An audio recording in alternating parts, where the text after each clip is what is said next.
Olá, seja muito bem-vindo, muito bem-vinda. Hoje a gente vai falar do resultado que a Gol Linhas Aéreas, a nossa laranjinha, acabou de publicar do seu quarto trimestre de 2023 e do ano de 2023. Então a gente vai começar aqui. Sejam bem-vindos a bordo. Meu nome é Adriano Pescada, você está no canal da Foquemos Investimentos, um canal que fala de finanças, de aviação e de saúde financeira.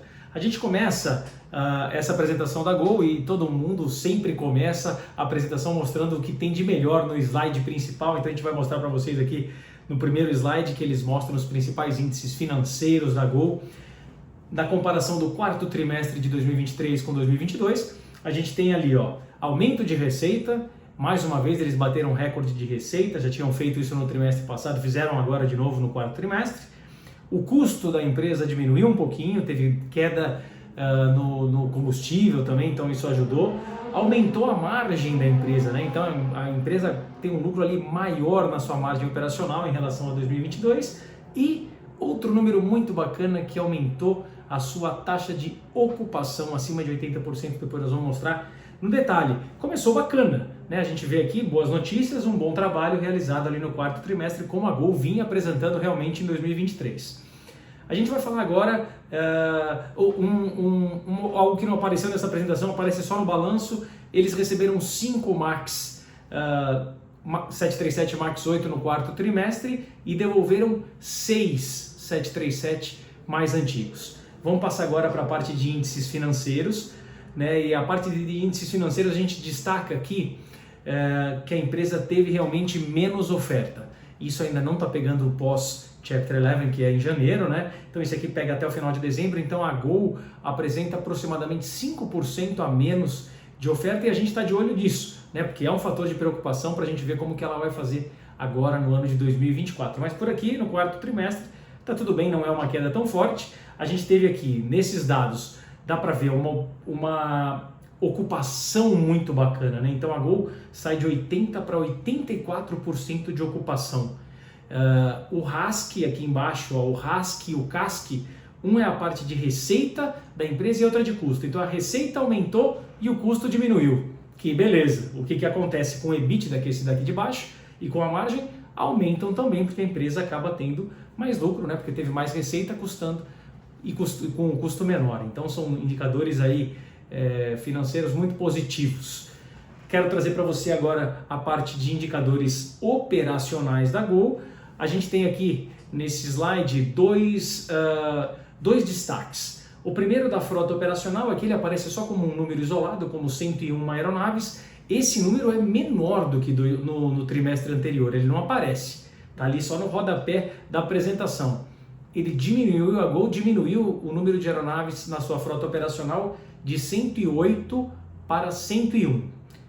Algo positivo aqui desse slide é essa parte da regularidade. O operacional está girando muito bem, aumentou a regularidade com valores bastante altos aí de 98,6. E o que também não se fala aqui nesse slide é sobre a ocupação que veio na internacional. O maior salto da Gol no quarto trimestre foi da ocupação da internacional, que saiu de 75% para 85%. Eles aumentaram 10% aí a ocupação, que é um número muito bacana, de muita melhora. Outro número bem bacana que sai no balanço da Gol é falando sobre o break-even, né? Que é quanto de ocupação você tem que ter dentro da aeronave para aquele voo dar lucro. Então, no quarto trimestre, esse número médio da Gol, você tem ideia do valor? Quanto que é para dar lucro num avião daquele tamanho? Ele precisa de 64% de ocupação. Então é um número baixo, que a gente teve aí um pouco de queda do combustível, e você vê que a Gol está girando a 84%. Isso significa o quê? Como ela está girando 84%, bem acima dos 64%, essa margem aqui é o quê? Lucro operacional. Que bacana, números bacanas para a Gol. Próximo tópico que eu quero mostrar aqui para você é sobre o yield. O yield que mostra aqui essa comparação de 2019, 20, 21, 22, teve a queda ali do Covid, né? Pescada, o que é esse yield aqui que ele fala, né? Esse yield, ele corresponde ao valor que o passageiro paga para voar 1 quilômetro. Então, você vê que ali, antes da pandemia, ele pagava por volta, esse daqui está em centavos, tá? Então, de real. Então, é 31 centavos de real. Depois, na pandemia, baixou um pouquinho, foi para 28. 2021 é uma recuperação bem pequena aqui. Realmente, 2021 é um ano que sacudiu as empresas brasileiras, muito prejuízo. e depois tem a recuperação em 2022 e agora a gente está no maior valor, esse valor já quase acima de 50% do que o passageiro pagava em 2019. Então, para a empresa aérea, é um número muito positivo, chegando a 50 centavos para o passageiro voar 1 quilômetro. Outro dado que eu quero trazer aqui para você é para você ver a evolução dessa ocupação, né? Que a Gol mostrou uma subida bem grande agora no último trimestre. Você vê que a média da Gol é por volta de 80%, né? Então às vezes um pouquinho a mais, 82% ali. Só que nesse último semestre aqui, realmente eles bateram o recorde acima de 83,8%. No último trimestre foi 84%. Muito bacana.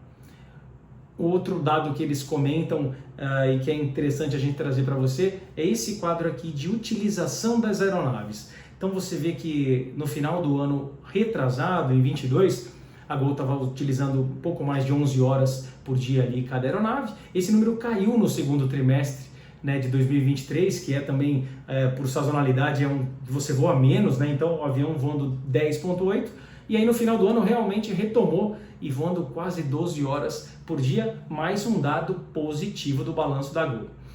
Quero trazer para você aqui agora do programa de fidelidade da Smiles, né, lembrar que esse quadro que a gente vai colocar agora, ele não contempla o que aconteceu pós-recuperação judicial, né? Que a recuperação judicial aconteceu em janeiro, então aqui é só até dezembro. Então até dezembro, aqui nas milhagens, no Smiles da Gol, tá tudo bonitinho, dá uma olhada. No trimestre vai crescendo em 400 mil, 300 mil, 500 mil no último trimestre, cada vez mais clientes dentro do Smiles, e a quantidade de milhas resgatadas também aumentou comparado trimestre ano contra ano em 10%. Esse dado é um dado que a gente vai estar bem de olho quando a gente pegar o primeiro trimestre de 2024, que aí sim já vai ser pós Chapter 11, e ali a gente pode ver se isso mexeu muito, se diminuiu o número de clientes, se resgataram muitas milhas a mais, né? Então a gente vai estar de olho nesse item aqui quando sair o primeiro trimestre. Vamos falar agora sobre a parte de carga também. A gente tem números positivos para a Gol. Esse é o quadro. Eles mostram aqui que a cada trimestre a Gol foi adicionando um 737 aí para a frota cargueira. E para 2024 eles têm aqui 6 ainda opções, 6 stand-bys ali. Dá para aumentar, para dobrar essa frota na parte cargueira, que é uma parte muito positiva da Gol. Ele mostra que o market share, dá uma olhada, o quanto ele tem de mercado, de 37%, então é um lugar ali que a Gol realmente faz dinheiro e tem ali aviões esperando para novos contratos para aumentar isso em 2024. Pescada, deu lucro a Gol? Se você vê o resultado, né, o que eles mostram lá, a manchete é dizendo que foi um baita de um prejuízo. Você pega aqui a apresentação, eles mostram a parte operacional, claro, a parte operacional deu lucro, mas depois no final, na última linha ali do balanço, a gente tem um prejuízo líquido e eu vou mostrar aqui por quê.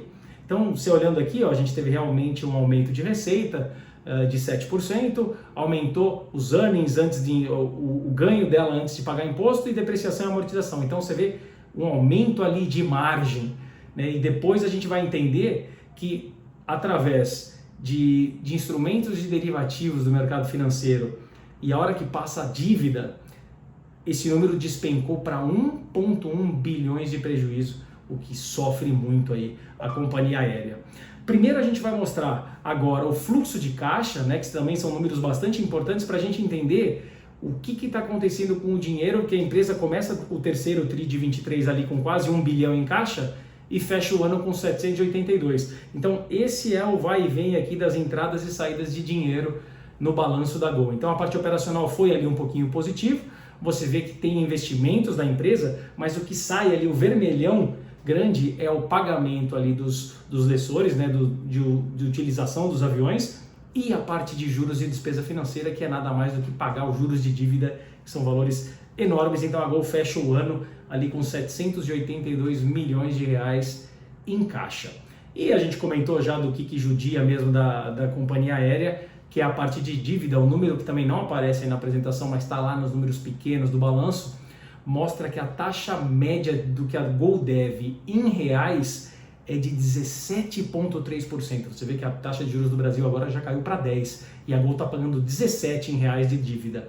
Na parte em dólares americanos também é uma diferença muito grande. Lá fora a gente tem taxa de juros americanas em 5% e a Gol está pagando em dívida em dólar 13,3%. Então isso aqui realmente judia e chacoalha os balanços das empresas aéreas brasileiras A gente vê aqui nesse quadro o que aparece agora, você vê em 2024 ela não tem quase amortização da dívida, em 2025 ali esses 5 bilhões que aparecem é o DIP, né, que ela pegou ali no comecinho do Chapter 11, e em 2027, né, 2027 mais para frente, que aparecem aquelas notas que eles fizeram com a Abra no começo de 2023, eles jogaram isso daí para 2028 e ali também são alguns bons bilhões para pagar de dívida. Vamos falar de alavancagem, algo que a gente sempre comenta aqui, que quanto menos alavancada a empresa, melhor, né? Diminuindo a sua dívida. Então a Gol realmente está fazendo ali uma lição de casa, a gente vai ver agora depois no Chapter 11, isso tende a melhorar mais ainda, né? Porque ela começa ali de 7,9 vezes e vai caindo até 4,8 agora no final do ano.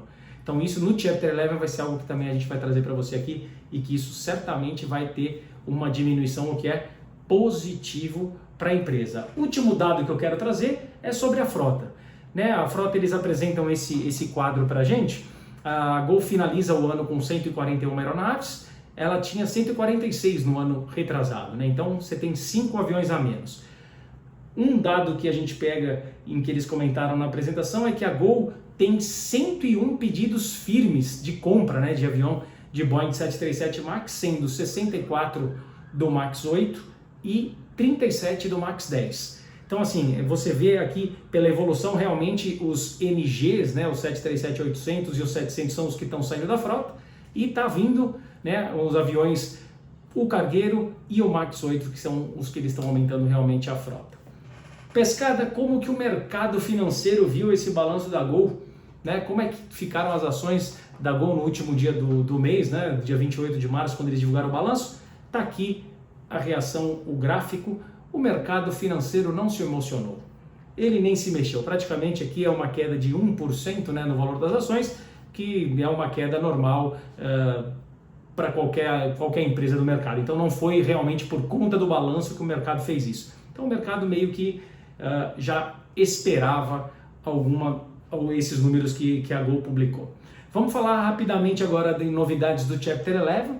Né, a gente tem essa informação aqui, ó, vou colocar na tela para você, que mostra que a gente tem reuniões importantes dia 10 de abril, e essa reunião é com o pessoal que tem algumas aeronaves, né, alguns lessores da Gol de aeronaves e de motores também. Reunião marcada para 10 de abril de 24, 10 horas da manhã. Outra coisa que a Gol publicou e que é importante mostrar aqui para vocês, ela é agora obrigada a reportar a movimentação no caixa das suas empresas, dos seus CNPJs. Então eu vou compartilhar esse dado aqui com você. Esse dado aqui está agora em dólares, né? Então você olha aqui, primeiro a parte de desembolso, né? Esses disbursements aqui. Então você tem que dos principais CNPJs ali saiu 30 milhões de dólares. E o que entrou? Que é essa parte de receita. Esse primeiro aqui é aquilo que a gente comentou quando ela entrou no Chapter 11, que foi aqueles primeiros 350 milhões que foram liberados para a Gol. Eles entraram no CNPJ da Gol Finance, lá em Luxemburgo, que são esses 350 milhões. Mas se eles não tivessem existido ali, só o restante que entrou na empresa, daria algo em torno de 39 milhões de dólares. Então entrou 39, saiu 30, tá bacana, tá positivo. Mais outra coisa que é obrigatório da Gol fazer é ela fazer um reporte mensal que eles chamam de MOR, que é Monthly Operational Report. Então aqui ela vai trazer os números principais, ali não são números auditáveis, eles colocam aqui, né, não são auditados e revisados pelo auditor da Gol, mas ele é obrigado a declarar, e esses daqui são os números. Então você tem aqui uma receita de quase 2 bilhões de reais, está em linha mais ou menos com o que aconteceu no último trimestre, então nada demais, continua operando normalmente com uma margem mais ou menos parecida também, de 27% e 34%, mas já coloca aqui o lucro líquido no período, né? Que a gente teve ali 1 bi no ano, então aqui só em janeiro já deu 135 milhões de prejuízo. A dívida, que é outro que a gente monitora, a dívida está ali em 20 bilhões de dólares, é o que está previsto realmente. Esse número que pega só janeiro, né, de 1 a 31, ele acaba não pegando muito do Chapter 11, porque a Gol entra em Chapter 11 no dia 25 de janeiro. Então ele pega realmente ali só uma semaninha, a gente não consegue ver muita coisa, mas do próximo mês a gente certamente vai ter mexida nisso aqui e a gente vai trazer para você que está sempre de olho. Manu, tá livre um? Vamos girar um? girando 1, partida normal, sinal à esquerda. Obrigado, até a próxima. Eu vejo você em breve. Tchau, tchau.